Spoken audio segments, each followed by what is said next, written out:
কিরে, তোরা দুইজন আমাকে ডাকলি কেন? বাবা, এটা তোমার কেমন বিচার? কেন, কি হয়েছে? তুমি আমার স্বামীকে সবসময় কেন অপমান করে কথা বলো? তুমি তোমার ছোট মেয়ের জামাইকে তো কখনো এভাবে কথা বলো না। তাহলে আমার স্বামী কি এমন অপরাধ করেছে?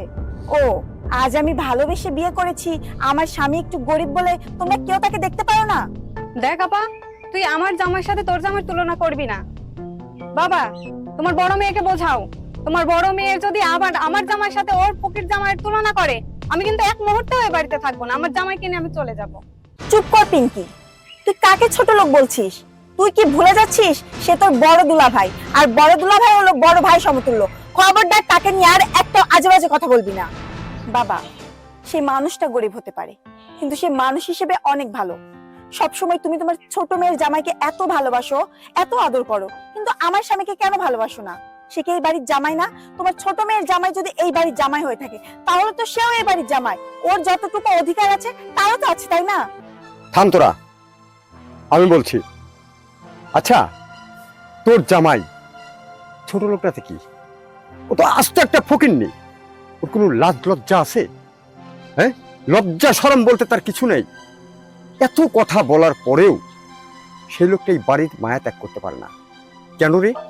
আমি হলে কিংবা ওর জামার হলে কখন বেরিয়ে যেত। তোর জামার তো একটু লজ্জা নেই। আমি বলি কি, আসছে, দাওয়াত খেয়েছে, খাওয়া দাওয়া তো শেষ, এখন আপছাপ বাড়ি থেকে বিদায় কর। বাবা, তুমিও তুমিও আমার জামাই নিয়ে এত বাজে বাজে কথা বলছো? বাবা, সেও তোমার মেয়ে, আমিও তোমার মেয়ে। তাহলে তুমি তোমার ছোট জামাইকে ভালোবেসে এই বাড়িতে জামাই সম্মানটা দিচ্ছ, তাহলে আমার জামাইকে কেন তুমি সম্মান দিচ্ছ না? তোমার ছোট জামাইও এই বাড়িরই জামাই, আবার তোমার বড় জামাইও এই বাড়িরই জামাই। বাবা, তোমার বড় মেয়েকে বোঝাও। এমন করলে কিন্তু আমি এই বাড়িতে আর এক মুহূর্তেও থাকবো না। বাবা, অন্তত তুমি বোঝো। আমি ভুল করছি, এটা আমি স্বীকার করি। তাই বলে কি আমার স্বামী মানুষ না? বাবা, জানো, ও মানুষটা গরিব হতে পারে, কিন্তু ওর মতো মানুষ হয় না। আসলে ওর সাথে সংসার তো আমি করি, তাই আমি জানি ও মানুষটা কেমন। দেখো বাবা, তোমরা যদি প্রতিনিয়ত ওর সাথে এরকম খারাপ ব্যবহার করো, তাহলে তো ওর মনটা ভেঙে যাবে। ও তো অনেক কষ্ট পায় বাবা, তোমরা কেন বোঝো না? আচ্ছা, তুই এই ভুলটা কেন করলি? হ্যাঁ, শুনলি যে আমার ছোট জামাই আসছে বাড়িতে। আচ্ছা, ওকে রেখে আসতি, তুই ওকে সঙ্গে করে নিয়ে আসছিস। ভেজালটা তো তুই তৈরি করেছিস।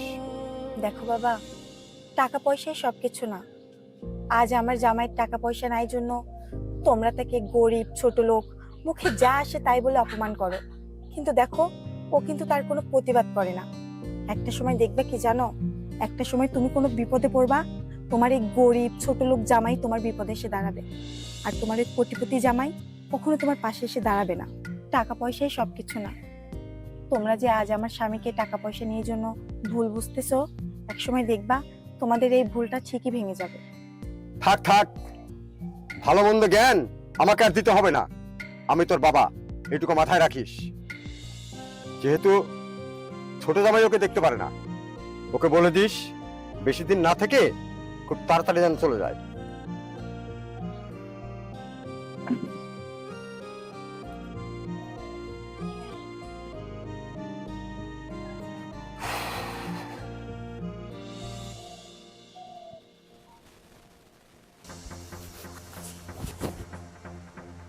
আব্বা, আমার মনে হয় এই বাড়িতে থাকার কোনোভাবেই সম্ভব না।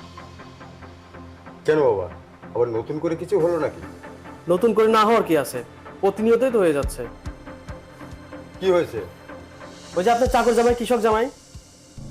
আচ্ছা বাবা, আপনি বলেন, আমার সাথে কি তার যায়? আমিও এই বাড়ির জামাই, আপনার বড় মেয়ের জামাই, সেও এই বাড়ির জামাই। কিন্তু মানুষ তো আমাদেরকে নিয়ে অনেক কথাই বলে।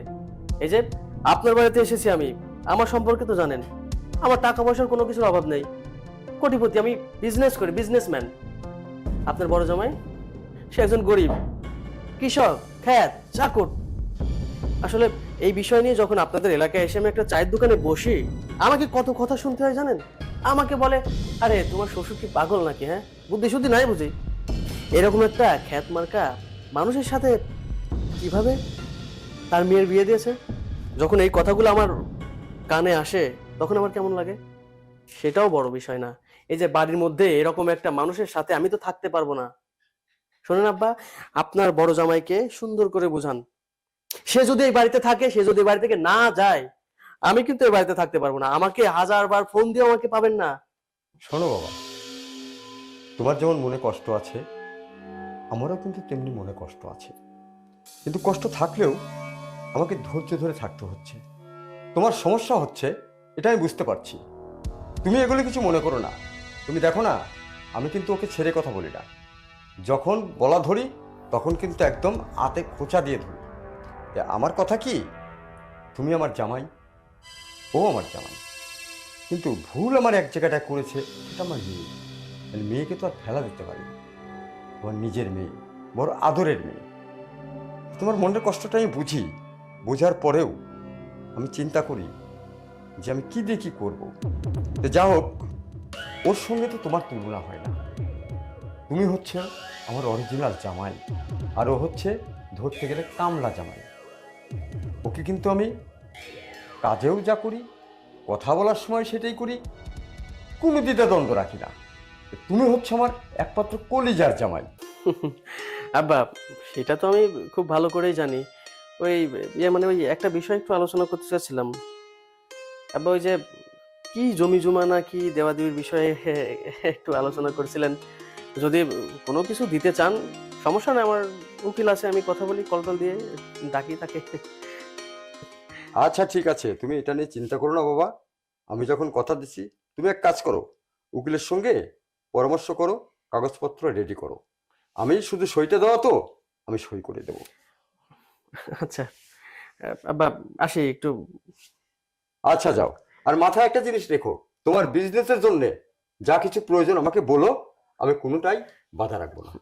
না না আব্বা, সমস্যা নাই, আমার তো নিজের আব্বা নেই, আপনাকে তো আমি আব্বা বলেই ডাকি। তো অবশ্যই ঠিকই আছে তো।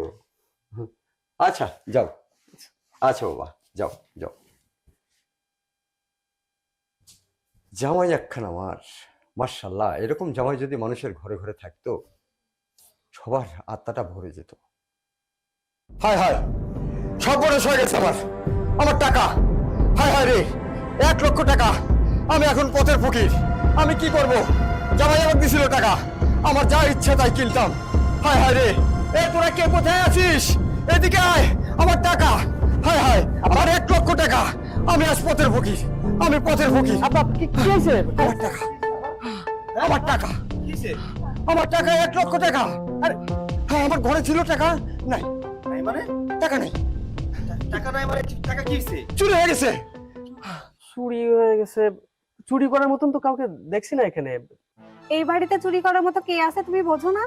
আরে না, এমন কে আছে যে এই টাকাগুলো চুরি করেছে? যেহেতু টাকাটা আমার জামাই আব্বাকে দিয়েছে, সেহেতু ও তো নিতে পারে না, আমিও তো নিই নাই, তাহলে বাকি থাকলো কে? তোরা দুজন। মুখ সামলে কথা বল। আমার স্বামী গরিব হতে পারে, তার মানে এই না যে আমার স্বামী চোর। শুধু শুধু আমার স্বামীকে তোরা অপবাদ দিবি না। তুই চুপ থাক, তুই আর একটা কথা বলবি না। যেহেতু টাকাটা দিয়েছে আমার ছোট জামাই, সে তো আর এই টাকা নিতে পারবে না, নেবেও না। আমার ছোট মেয়ে, সেও নেবে না। তাদের তো আর টাকা পয়সার অভাব নাই, তারা কেন টাকা চুরি করে নেবে? হ্যাঁ, এই টাকা গেল কোথায়? নিশ্চয়ই তোর জামাই নিয়েছে। ভালো ভালো বলছি, টাকাটা বের করে দে, নইলে কিন্তু আমি পুলিশ ডাকবো। আব্বা, আব্বা বিশ্বাস করেন, আমি কোনো টাকা পয়সা নেই নাই। আমি চোর না। আমি যদি টাকা পয়সা নিতাম অনেক আগেই নিতে পারতাম। আমার টাকা পয়সার উপরে কোনো লোভ নাই। আব্বা থাক না, দুলা ভাই তো ভাই হিসাবে টাকাটা নিয়েছে, লাগলে আমি আরো 1 লক্ষ টাকা আপনাকে দিয়ে দিব। এত রাত্রেবেলা চিল্লাচিল্লি করছেন, দেওয়ালেরও তো কান আছে, আশেপাশের মানুষ শুনতে পারলে আপনার মান সম্মান থাকবে? থাক না, এবারের মতন মাফ করে দেন। আব্বা তুমি চিন্তা করো না তো, তোমার মেয়ে তো আছেই। আমার বিশ্বাস ওদের ঘরে গিয়ে খুঁজলে টাকাটা পাওয়া যাবে। পিঙ্কি, তুই কি কোনো কারণে আমাদের উপরে দোষারোপ করছিস? দেখ আপা, যাদের টাকা নাই তারা তো টাকা চুরি করবেই। মুখ সামলে কথা বল। দাঁড়াও আব্বা, দেখছি আমি। পিঙ্কি দাঁড়া। বাবা, শুধু শুধু ওকে ঘরে পাঠালা। আমি জানি ঘরে 1000 খুঁজলেও কোনো টাকা পাবে না। তুমি যে আমার স্বামীকে পছন্দ করো না, সেটা আমি জানি। তোমরা আমাদেরকে দাওয়াত করে এনে এইভাবে অপমান করছো। আরে আমাদেরকে বলে দিলেই পারতে, আমরা বাড়ি থেকে চলে যেতাম। শুধু শুধু কেন আমার স্বামীর উপরে চোরের অপবাদ দিচ্ছ? আব্বা, টাকা পাইছি আমি। এই যে আব্বা টাকা। হ্যাঁ, এই তো টাকা। দেখেছিস? হ্যাঁ, তোদের ঘর থেকেই টাকাটা শেষ পর্যন্ত বের হলো। আব্বা বিশ্বাস করেন, আমি এই টাকা নেই নাই। আমি জানি না আমার ঘরে এই টাকা কই থেকে আইলো। আমি সত্যি কইতাছি, আমি টাকা নেই নাই। বাবা, আমার স্বামী টাকা চুরি করে নাই, আমার এটা বিশ্বাস। তবে আমি এটা বুঝতে পেরেছি ওকে ইচ্ছাকৃতভাবে ফাঁসানো হয়েছে। তুই চুপ থাক। ও হচ্ছে গরিব মানুষ, ও টাকার প্রতি লোভ আছে। ও চুরি করে নাই, কে চুরি করেছে? শোন, কাল সকালে এই বাড়ির থেকে তোরা চলে যাবি। তোদের আর এই বাড়িতে কোনো স্থান হবে না, আর কোনো আসবিও না। আব্বা থাক না আব্বা, দুলা ভাই তো। দেখ, কিছু শেখ। এই জন্যই তো ছোট জামাই হচ্ছে আমার কলিজার জামাই। যা ঘরে যা।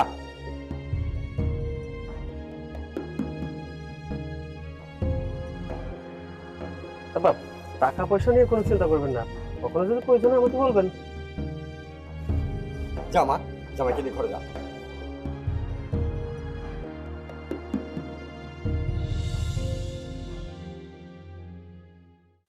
আসসালামু আলাইকুম উকিল সাহেব।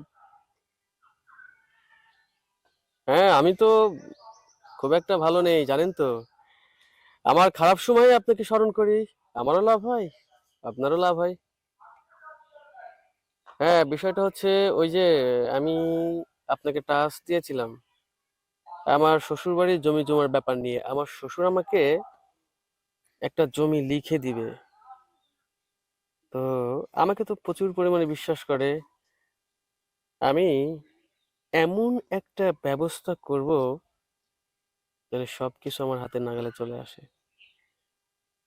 হ্যাঁ হ্যাঁ হ্যাঁ, আরে বুঝতে পারছেন না, দলিল তো দিবে, ওখানে লেখা স্বাক্ষরে কি থাকবে কি না থাকবে সেটা তো আমি আর আপনি ছাড়া কেউ বুঝবে না। যদি কোনো কিছু হয়ে যায় একটু চোখ টিপ দিয়ে সবকিছু সমাধান করে নেবেন। আরে এই বিষয়ে আপনাকে কোনো চিন্তা করতে হবে না, আমি আছি না। আমি আপনাকে পুষিয়ে দিব। ওকে, ফোন দিলে চলে আসবেন। হ্যাঁ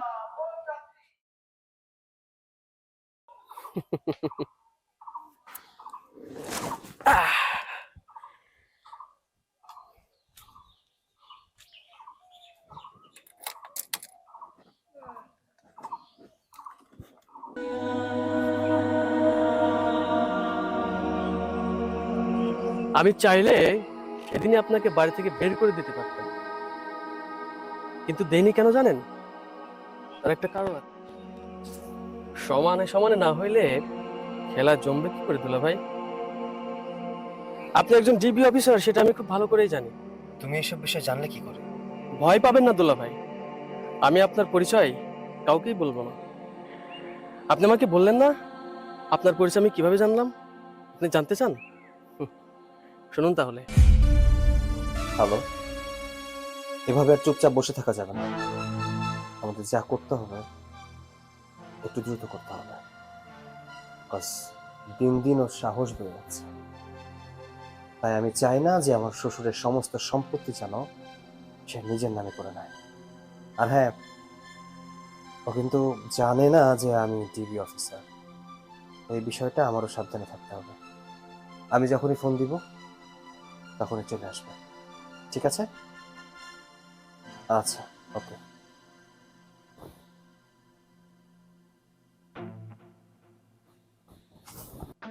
ও, তলে তলে এত কিছু। ডিবি অফিসার হয়ে কৃষকের ছদ্মবেশ ধরে আমাকে ধরার ধান্দায় আছেন না? আমিও কম খেলোয়াড় না। খেলাটা যেভাবে খেলতে চেয়েছিলাম সেভাবে খেললে হবে না। খেলাটা আমাকে একটু ঘুরিয়ে পেঁচিয়ে উল্টো করে খেলতে হবে। আপনি কিন্তু অনেক চালাক দুলা ভাই।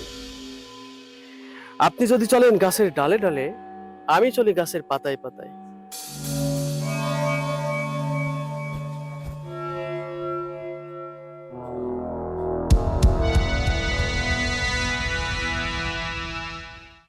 আব্বা, আব্বা জান, কি হলো? বাসার সবাই কোথায়? কেউ কি নেই নাকি? কথা কি কানে যায়? কি জামাই বাবা, ডাকছো কেন? হ্যাঁ ডেকেছি, তার তো অবশ্যই একটা কারণ আছে। একটু রিল্যাক্স হন না, এত তাড়া কেন? কি ব্যাপার? কি হয়েছে সকাল সকাল এমনি করে ডাকাডাকি? ডাকাটা কি হচ্ছে, আসলে ঘুরিয়ে পেছে আর কত। আমার এত অভিনয় নাটক করতে ভালো লাগে না, সরাসরি কথা বলতে চাই। ঠিক কি ব্যাপার বলবা, বলো। ব্যাপারটা হচ্ছে এটা, এই যে আপনারা এখনই এই মুহূর্তে এখান থেকে চলে যান। এই বাড়িতে আপনারা থাকতে পারবেন না। বেরিয়ে যাব? আমার বাড়ি, আমার ঘর, আর আমি বাড়ি থেকে বেরিয়ে যাব? কি বলছো এটা? আব্বা, আপনি এই বাড়ির মালিক ছিলেন, কিন্তু এখন নেই। এখন থেকে এই বাড়ির মালিক আমি। শুধু তাই নয়, আপনার বিষয় সম্পত্তি যা কিছু আছে সব কিছুর মালিক আজ থেকে আমি। আব্বা, যে বোঝে তাকে বোঝানোর দরকার হয় না। আমি আপনাকে নতুন করে বোঝাতেও চাচ্ছি না। এই যে দলিল, আপনি ভেবেছিলেন আপনি আমাকে এক টুকরো জমি লিখে দিয়েছিলেন, কিন্তু না, এখানে সুন্দর করে লেখা আছে আপনার সমস্ত সম্পত্তি আপনি সজ্ঞানে আমার নামে লিখে দিয়েছেন। তুমি একটা প্রতারক, একটা মিথ্যুক। তুমি আমার কাছ থেকে ফাঁকি দিয়ে তুমি আমার বিষয় সম্পত্তি সব লিখে নিয়েছো। তোমাকে আমি এত ভালোবাসতাম, এত বিশ্বাস করতাম, তুমি পারলে আমাকে ঠকাতে? আমাকে তুমি শেষ পর্যন্ত ঠকিয়ে দিলে। বিশ্বাসঘাতক কোথাকার। আহা বাপ, আমাকে ইমোশনাল ব্ল্যাকমেল করেন না তো। নির্লজ্জ দেখেছি, আপনার মতো নির্লজ্জ দেখিনি। আপনাকে এখান থেকে চলে যেতে বললাম, এখনো নির্লজ্জের মতো দাঁড়িয়ে আছেন। আপনার যা কিছু আছে সবকিছু নিয়ে চলে যান না, সব তো আমারই। মারে, তোর সামনে দাঁড়িয়ে জামাই আমাকে চলে যেতে বলছে, তুই শুনেও কি চুপ করে থাকবি? কিছু বলবি না? আমি আর কি বলবো আব্বা, তুমি তো শিখাইছো যে জামাই যা বলবে তাই শুনবি। আমার স্বামী যখন একটা ডিসিশন দিয়েছে তখন সেটা কিভাবে আমি অমান্য করি বলো আব্বা? ও যখন বাড়ি থেকে চলে যেতে বলেছে তোমাকে, তো যাও, চলে যাও। পিঙ্কি, তুইও তুইও শেষমেশ তোর স্বামীর সঙ্গে মিলে বাবাকে এভাবে ঠকাতে পারলি? আরে ওই বাবা তোকে জন্ম দিয়েছে, ওই বাবা তোকে কোলে পিঠে করে মানুষ করেছে। তুই কি ভুলে গেছিস সেসব কথা? আমাদের রেখে তো আমাদের মা ছোটবেলায় মারা যায়। এই বাবা কত কষ্ট করে আমাদের দুই বোনকে মানুষ করছে, আর তুই তুই তোর স্বামীর কথা শুনে সেই বাবাকে ঠকালি। যান, বেড়ে যান। কি হলো, যাচ্ছেন না কেন? যান। আব্বা দাঁড়ান।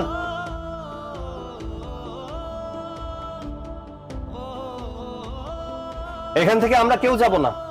যদি যেতে হয় তাহলে যাবে আপনার ছোট জামাই পিকে হাসান, যে কিনা আপনাকে ঠকিয়েছে, আপনার সমস্ত সম্পত্তি লিখে নিয়েছে। তাকে এই বাড়ি থেকে যেতে হবে। আর প্রথমত আমার পরিচয়টা আপনাদেরকে দেই। আমার পরিচয়টা কেউ না জানলেও আপনার ছোট জামাই খুব ভালো করেই জানে। আমি একজন ডিবি অফিসার। হ্যাঁ, আমি এখানে এসেছিলাম শুধুমাত্র আপনার এই জামাইকে ধরার জন্য। আমি আগে থেকেই জানতাম যে আপনার জামাই আপনার সমস্ত সম্পত্তি আপনার কাছ থেকে লিখে নেওয়ার জন্য এখানে এসেছে। তাই তো আমার এত আয়োজন। কি ভাইরা ভাই, কি যেন বলেছিলে আমাকে, সমানে সমান না হলে খেলা যাবে না। আরে তোমার হাতে যে দলিলটা আছে ওটা তো ফেক। হ্যাঁ, আর তোমার উকিল, এই যে আলাদ ভাই, এদিকে আসুন। কি পিকে হাসান, অবাক হয়ে গেছো? অবাক হওয়ার কিচ্ছু নেই। শোনো, বাপেরও বাপ থাকে। তুমি যে খেলাটা শুরু করেছিলে তার শেষটা আমি করলাম। তুমি যে উকিলটা নিয়ে এসেছো তাকে তো আমি সেট করে রেখেছিলাম, আর তুমি তার কাছে গিয়েছিলে। আর যে দলিলটা সম্পূর্ণ ফেক, ওর ভেতরে কিচ্ছু নেই। আসল দলিলটা আমি সরিয়ে নিয়েছিলাম। আমার মনে হয় তোমার বিশ্বাস হচ্ছে না, তাই না? তাহলে উকিলের মুখ থেকে শোনো। আলাদ ভাই, বলুন তো। হাসান সাহেব, আপনার হাতে যে দলিলটা আছে এটা নকল। সমস্ত সম্পত্তি আপনার শ্বশুরের নামেই আছে। আপনি যে কাজটা করছেন, আপনার নামে প্রতারণার মামলা হবে। আব্বা, আমার ভুল হয়ে গেছে আব্বা, মাফ করে দেন আমারে। আমি আর কোনোদিন এরকম কাজ করব না। আমার ভুলের জন্য আপনি আমাকে যে শাস্তি দিন আমি মাথা পেতে নেব। আমার মাফ করে দেন না। ক্ষমা? তোমার মতো বিশ্বাসঘাতককে আমি ক্ষমা করব? কখনো না। তোমাকে আর বিশ্বাস করা যায় না। তুমি বেরিয়ে যাও, বেরিয়ে যাও আমার চোখের সামনে থেকে। আমি আমার আসল রক্ত ছেড়ে তোমার মতো শয়তানকে আমি বিশ্বাস করেছিলাম, তোমাকে খুব ভালোবেসেছি, আর তাকে তাকে আমি অবহেলা করেছি। আজকে আমার এই বিপদের দিনে তুমি আমাকে বাড়ি থেকে তাড়িয়ে দিচ্ছিলে। আজকে আমার এই বিপদের দিনে আমার এই জামাই যদি পাশে না থাকতো, আমার স্থান হতো রাস্তায়, আর সেটা হতো তোমার কারণ, একমাত্র তোমার মতো বিশ্বাসঘাতকের কারণ। আর আমি করব তোমাকে ক্ষমা? তোমাকে আমি ক্ষমা করতে পারবো না। বেরিয়ে যাও, বেরিয়ে যাও থেকে। তোমার এই মুখ আমি আর দেখতে চাই না। দাঁড়াও ভাই। আব্বা, ছোট মুখে একটা বড় কথা বলি। আসলে আমি জানি সে হয়তো আপনার সমস্ত সম্পত্তি নিজের নামে করতে চেয়েছিল। আদতে সে কিন্তু আপনার মেয়ের জামাই। এই সমস্ত কথাগুলো যদি বাইরের মানুষ জানতে পারে, তাহলে বলুন তো মান সম্মান থাকবে? থাকবে না। আমার মনে হয় তাকে একটা বার সুযোগ দেওয়া উচিত। এটা তুমি কি বলছো? তুমি এই বিশ্বাসঘাতককে ক্ষমা করতে বলছো, যে কিনা আমার বাবাকে ঠকিয়েছে, আমাদেরকে ঠকিয়েছে, তোমাকে দিয়ে তার জুতো পরিষ্কার করিয়েছে, তোমাকে কতভাবে ছোট করছে, তুমি তাকে ক্ষমা করতে বলছো? হ্যাঁ বলছি, হ্যাঁ বলছি। কেন জানো? কারণ সে আমার ছোট, সে হয়তো ভুল করতে পারে, আমরা তো ভুল করতে পারি না। সে যেহেতু তার ভুলটা বুঝতে পেরেছে, আমরা তো চাইলেই তাকে ক্ষমা করতে পারি। এমনও তো হতে পারে সে ভালো হয়ে যাবে, এমনও তো হতে পারে সে এই সংসারে মিলেমিশে সংসার করবে, পারে না? তাই বলছি কি আব্বা, ওকে ক্ষমা করে দেন। আমার মনে হয় ও ঠিক হয়ে যাবে। ভাই আমার, তোমাকে একটা কথা বলি, টাকা দিয়ে কখনো সুখ কেনা যায় না। টাকা দিয়ে যদি সুখ কেনা যেত, তাহলে সুখ বাজারে বিক্রি হতো। আমরা একটা পরিবার। তুমি যদি সমস্ত সম্পত্তি লিখে নিতে, আমরা কোথায় যেতাম? এই বৃদ্ধ মানুষটা কোথায় যেত? একটাবার চিন্তা করো নি, একটাবার ভাবোনি যে আমরা কোথায় যেতাম? তোমার শ্বশুর বাড়ি থাকতো না, সমস্ত কিছু তুমি লিখে নিতে। যে মানুষটা তোমার বাবার বয়সী, সেই মানুষটাকে তুমি বাড়ি থেকে বের করে দিতে যাচ্ছিলে। তুমি যাকে বিয়ে করেছো তাকে কোথায় পেলে তুমি? এই মানুষটাই তো তাকে ছোটবেলা থেকে মানুষ করেছে, জন্ম দিয়েছে, লালন পালন করেছে, বড় করেছে, তারপর তুমি তাকে বিয়ে করেছো। কিন্তু আজকে তুমি তার সম্পত্তিকেই লিখে নিতে চাচ্ছিলে। আর করো না ভাই এমনটা। সম্পত্তির লোভ খুব খারাপ জিনিস, সম্পর্ক শেষ করে দেয়। তাই তোমার কাছে আবদার থাকবে, এই ভুলটা কখনো করো না। ভাইজান, আমি বুঝতে পারছি আমি অনেক বড় অপরাধ করে ফেলেছি আপনাদের সাথে, সবার সাথে। আমাকে আপনি মাফ করে দেন। আমি দ্বিতীয়বার এই ভুল কাজটা কখনোই করব না। ভাইজান প্লিজ, আমাকে যদি ছোট ভাই মনে করেন, আমাকে মাফ করে দেন। আমি কখনো এরকম কাজ করব না। থাক ভাই, আমার কাছে আর ক্ষমা চাইতে হবে না। তুমি যে তোমার ভুলটা বুঝতে পারছো, এতেই আমি খুশি। ঠিক আছে, আমার বড় জামাই যেহেতু বলেছে, আমি তোমাকে ক্ষমা করে দিলাম। কিন্তু মনে রেখো, এই ভুল তুমি আর জীবনে করতে যেও না। তাহলে আজ থেকে আমাদের পরিবার সুখী পরিবার।